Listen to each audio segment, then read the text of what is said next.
Kita akan mempraktekkan topologi seperti ini ya. Sekilas ini topologinya topologi apa ya? Topologi client server ya. Kita bekerja di sini ya. Ini asumsi kita adalah server ya, server. Ya. Server itu nanti memiliki 2 IP address ya. Kita kasih nama, misalkan kemarin nama domain utamanya apa dia nih? Nama komputernya coba kita kasih nama server 01 lah ya. Atau kita kemarin ngasih nama utamanya dia itu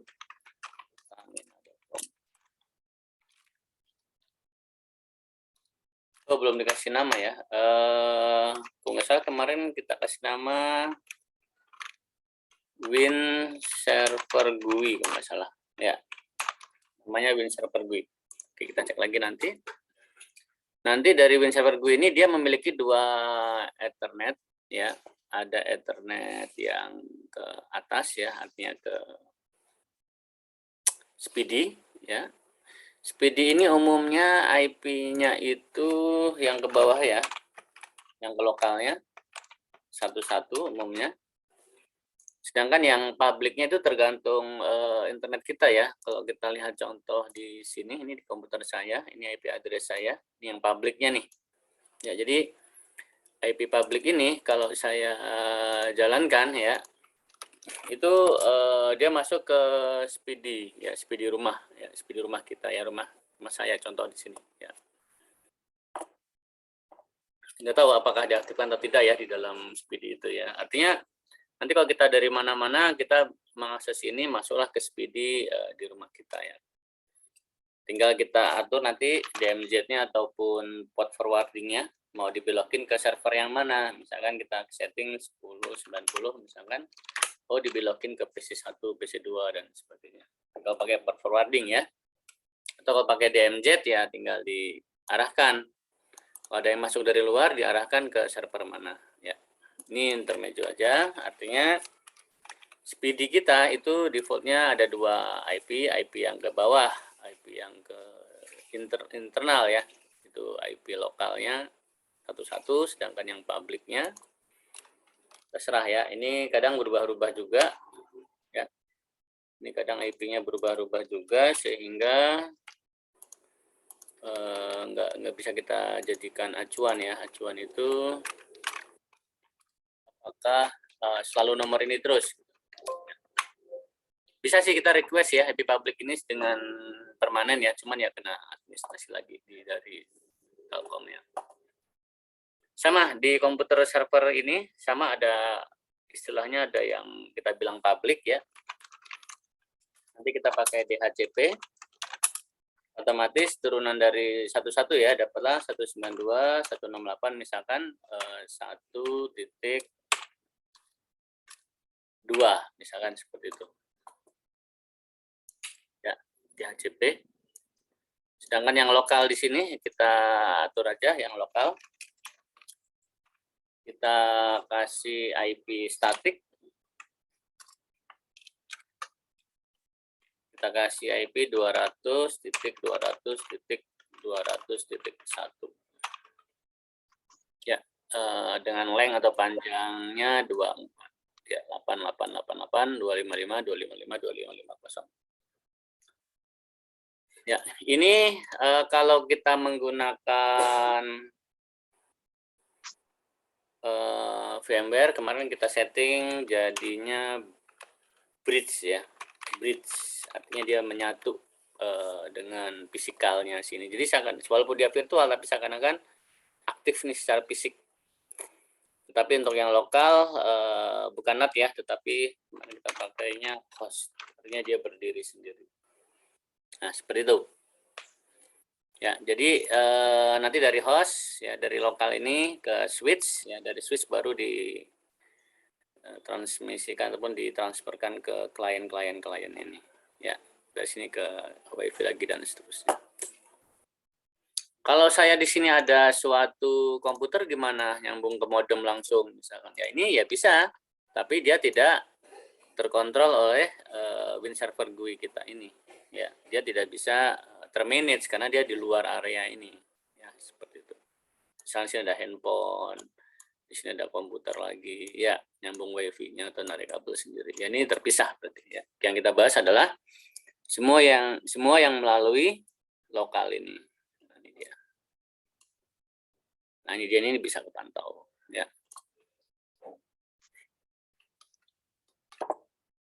Bahkan kita juga nanti ada 2 server ya, ada server secara GUI dan server secara komen ya. Ada 2 servernya. Yang core kemarin itu, oke, kita ada 2 ininya. Sehingga nanti kita bermain dengan failover ya. Oke, kita cek kembali di sini. Kita sebelum kita nyalakan ya, ini udah aktif lagi. Kita pastikan bahwa memiliki 2 Ethernet ya. Satu adalah yang pertama ya, yang pertama ini saya arahkan ke lokal host only ya. Sedangkan yang kedua itu bridge ya, replicate physical. Oke. Yang kedua itu nanti tersambung ke online ya, ke yang internet. Ini yang lokal, ini yang public. Oke. Host only and bridge. Tapi ini kok kebalik jadinya. Network yang biasa host, yang kedua bridge. Bridge itu ya bridge ya, benar ya. Yang ini juga sama host dan bridge. Kita pastikan host dan bridge. Kalau yang kedua untuk itu sebenarnya coba kita lihat apakah 2 ini juga. Misalkan ada suatu server lagi di sini ya.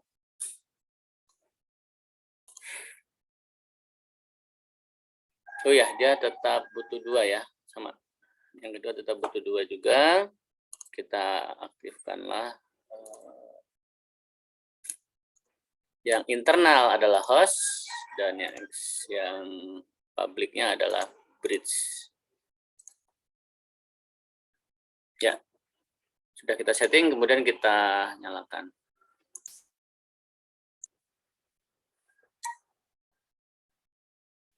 Oke, sembari dia proses, kita ya, praktekkan juga ya, review ya, kita review materi perkuliahan sebelumnya ya tentang teori administrasi jaringan. Apakah sih yang dilakukan oleh seorang sysadmin ya untuk perusahaan kecil, sedang atau besar ya. Kalau ini mah bisa dibaca lagi ya. Oke. Dia bisa konfigurasi database RDBMS ya. Jelas nih, karena database-nya itu harus bersifat RDBMS. Kenapa? Si A mengakses, si B bisa mengakses juga. Dulu ada tuh database-nya tidak RDBMS. Jadi kalau lagi dibuka oleh si A, maka si B nggak bisa open. Tapi kalau RDBMS ini, database satu, si A bisa jalan sebagai admin, si B sebagai admin kedua, si C sebagai klien, itu bisa. Ya. Nah, ini FreeNAS-nya nih kita praktekkan ya. Ini jelas berhubungan dengan keamanan, authentication ya. Komputer server itu komputer apa sih ya? Dia jelas punya kemampuan multitasking ya, multiprocessing ya. Speknya ya otomatis makin kemari makin canggih ya, terutama yang memiliki teknologi virtualization ya. Artinya mampu distribusi file system. Artinya dia memiliki teknologi DFS lah, support multi ya. Jadi dalam waktu bersamaan dia punya proses tersendiri-sendiri ya, istinya seperti itu, punya thread sendiri dia. Layanannya apa saja yang disupport oleh client server ya bisa dicek lagi ya. Nah, ini kan kita praktekkan juga pengujian ya, bagaimana sih tesnya dengan bijak dan sebagainya. Ya otomatis ini client server ya, semua harus terpusat di server dong. Kalau kita nggak punya topologi server begini, ya server klien gini ya, gimana kita bisa monitoring, memantau. Nah itulah dibutuhkan operating system sekelas server. Jadi pertanyaannya adalah Kenapa harus pakai Windows Server? Bisa nggak pakai Windows 8 aja, Windows 10? Itu main jaringan biasa. Kita kan pengennya dia client server. Ya, secara otomatisasi, konfigurasi terpusat. Oke. Kita baca lagi. Akun dan namespace. Oke, ini penamaan ya. Ngasih nama komputernya, role-nya, apa saja ya. Policies ini bisa diterapkan berdasarkan komputernya, bisa juga berdasarkan usernya, ya seperti itu, atau grupnya, atau policies-nya. Apa bedanya user sama grup? Ya, kalau grup itu satu user bisa ada di beberapa grup. Nanti setiap grup punya hak sendiri-sendiri. Nah, seperti itu. Keamanannya, role-nya ya diatur, grup ini bisa apa, dan sebagainya. PAM itu maksudnya privilege ya. Privilege itu login atas nama Budi, pakai komputer ini bisa, pakai komputer itu bisa. Apa saja yang bisa dia lakukan? 3A-nya ya. Authentication, apa tuh namanya? Accounting, pendataan ya, pencatatan lognya. Satu lagi apa tuh ya? Kita cek bentar. Protokol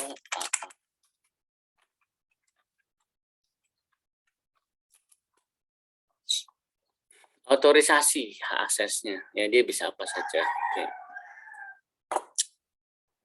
Nggak ada. Security juga sama LDAP ya. LDAP ini yang mirip-mirip kita samakan dengan Active Directory ya, walaupun sebenarnya tidak sama banget ya. Secara spesifik bedanya apa? LDAP itu cenderungnya hak akses pada Linux ya. Ya sebenarnya Active Directory itu di dalamnya ada LDAP ya, di dalamnya ya. Jadi Active Directory lebih luas. Kalau LDAP berhubungan dengan user saja, tapi kalau Active Directory itu komputer bisa dianggap sebagai user juga ya, seperti itu. Kemudian security di space passwordnya ini sama otomatis lah ya. Data center, ini kita bicara RDC nanti ya, remote data dan clustering ya. Oke, ini kita coba mengimplementasikan nih materi ini ya, sama nge-review materi-materi router kita, operating system kita di perkuliahan kita hari ini. Ya, ini udah hasil. Ya, kita Ctrl Alt Del, kita masuk ke dalamnya. Ya.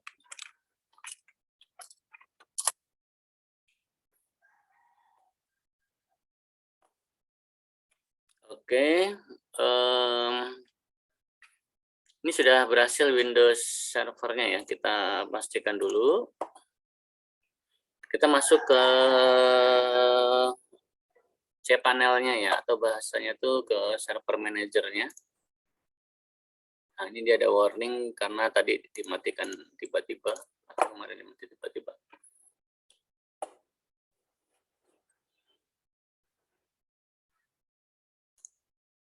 Oke, ini standarnya seperti ini ya.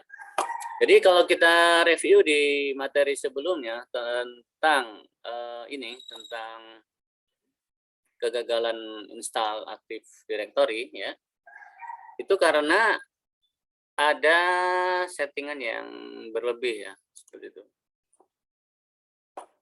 Ya, kemarin udah dijelaskan contoh seperti ini, saya add rules and features.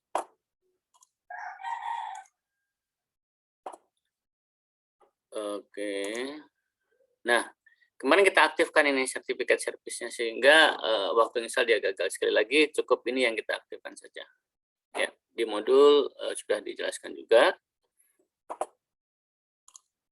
Ya, setelah kita install ya, baru kita promote, jadikan dia sebagai domain controller. Kalau dia tidak menjadi domain controller ya kita nggak bisa mengontrol ya domain-domain yang ada di sini ya, karena nanti kita bicara tentang ini nih, kita bicara tentang ADUC ini, aduk. Nah di sini kita praktek ya, kita bikin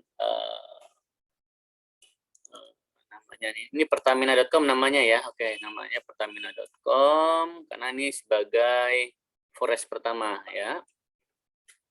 Coba kita lihat di sini. Nama komputernya WinGui ya. Nama komputer kita WinGui di sini ya. Domainnya pertamina.com. Oke.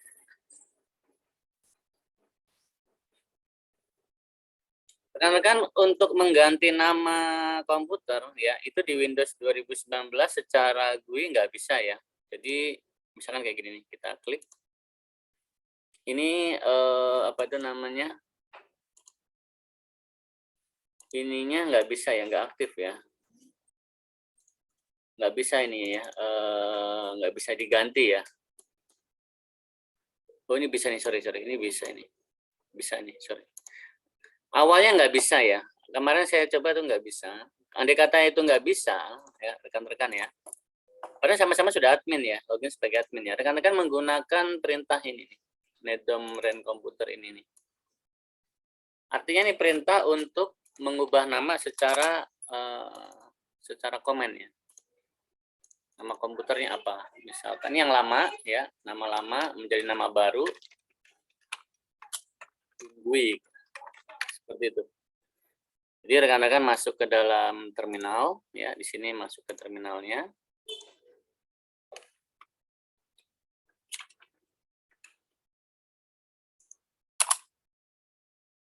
Ya, kemudian ketik PowerShell. Ya, masuk ke PowerShell. Kemudian baru paste ini. Ya, seperti itu. Itu tuh kasus yang gagal ubah nama ya. Kadang kan bawaannya seperti ini, hurufnya aneh-aneh seperti itu. Ya, kita ganti. Atau silakan googling, mungkin ada cara yang lebih praktis. Cuman saya udah coba cari, itu nggak bisa ya.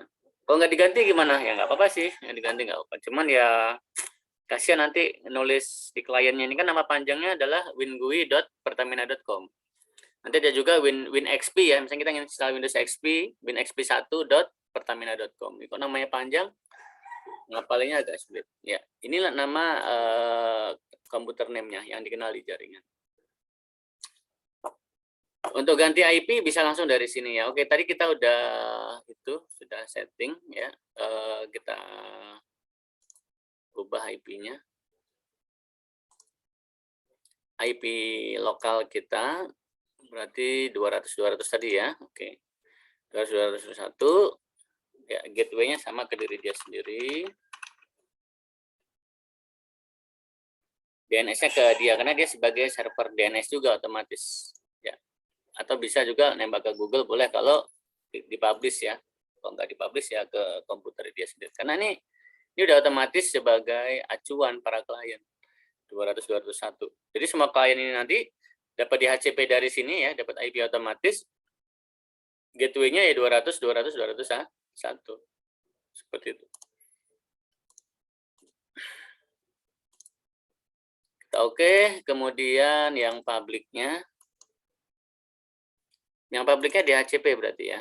Cuman ditembak nih, harus ditembak nih. Kalau nggak ditembak nanti kalau servernya ada 2, dia dapat dari server kedua ya. Caranya gimana? Di advance, masukkan gateway-nya.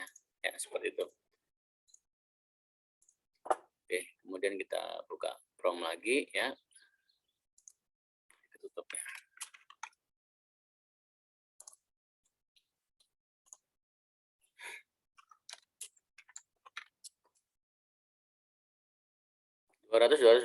Oh ini dia apa namanya? Berarti dapat 227 ya. Ya, dapatnya 227 dia nih. Coba kita ping ke 11 bisa nggak dia? Speedy ya, ke 11.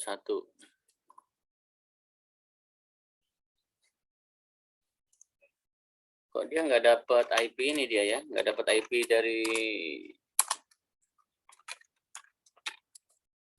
nih ya, Speedy kita IP-nya 11, ini dapatnya 111 nih. Ini yang komputer induknya ya, komputer ini nih, Windows 8 saya. Kok di sini dia ini masih ada kesalahan ya rekan-rekan ya. Ini belum berubah nih kayaknya nih. Kita reset dulu ya. Di config _release ya, kita reset dulu. karena ini masih kosong nih gateway-nya juga. Kita minta nomor baru. Ini perintah-perintah dasar ya, artinya minimal tahulah sebagai seorang engineer nanti ya, engineer jaringan. Ya karena biar kita disangka pinternya ya di sinilah ya, nggak sebatas klik-klik.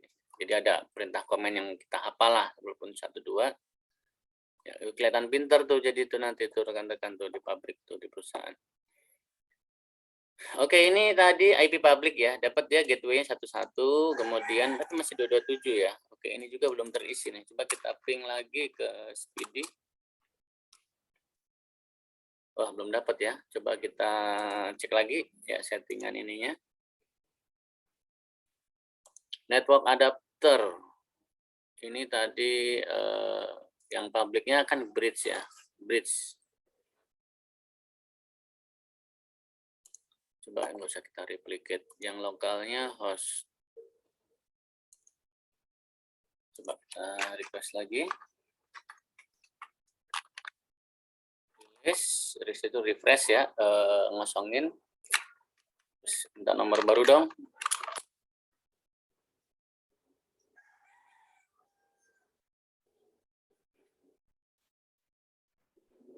Nggak dapat ya. Kenapa kita harus terbalik itu pakai Pak? Halo, kenapa? Terbalik pakai Pak?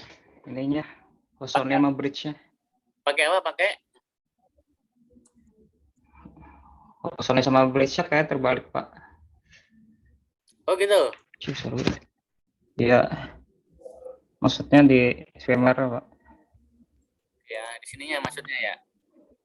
Oh, di sininya, di setting IP-nya. Di firmware Pak. Oh, di firmware-nya ya. Coba bentar. Oke, ini bridge ya. Itu bridge ya. Kita coba ya. Yang ini kita Yang bawah host. Coba ya. kosong. Kayaknya sih. Ya nggak apa-apa, perlu kita coba ya.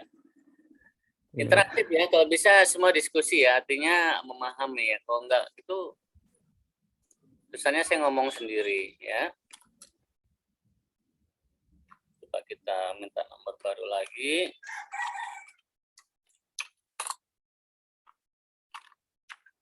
Oke, configure new.